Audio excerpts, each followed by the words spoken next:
All right, Chris Cuomo here. Welcome to News Nation. We're covering this breaking news that you see on your screen. Small airplane, supposedly a medevac mission, crashed shortly after takeoff several miles from the airport into a mixed area, residential and commercial. You see fires there. The two passengers are reportedly dead after the crash. There are reports of as many as half a dozen in the surrounding area.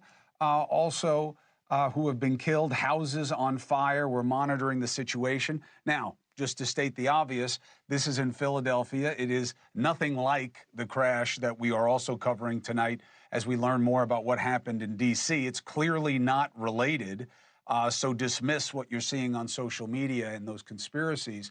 Again, small plane, two aboard, several miles from the airport after taking off. There's obviously weather and a little bit of a compromised canopy in terms of what they were flying through. Local officials are all over the place and first responders trying to control the spread of the fires. You have all these connected homes there, so you have to be concerned about the contiguity that they have adjoining walls and fire can spread easily there. We have experts on hand to discuss the latest about the Black Hawk chopper that flew right into the path of a landing regional jet, so we're well teed up for this. Witnesses have been talking about this crash. And I want to bring them in right now. We have former air traffic controller Todd Yeary and former Black Hawk crew chief Mark McEathron. Gentlemen, thank you very much for being with me tonight. Obviously, we're going to discuss something else in a moment, but I wanted to get your take on this. Todd, I'll start with you. Medevac flights, very common. What about this evening suggests that they were in tough conditions? Well, it's hard to say what the conditions were, Chris. Here's the issue. They had been given a takeoff clearance. Obviously, they had initiated the takeoff, and shortly after takeoff, something happened that caused for a very steep descent. We don't know if that's something mechanical or something on the flight deck, and so it's too early to know exactly what happened, but as always, we have to do a full investigation before we can reach any conclusions. Chief, what are your questions?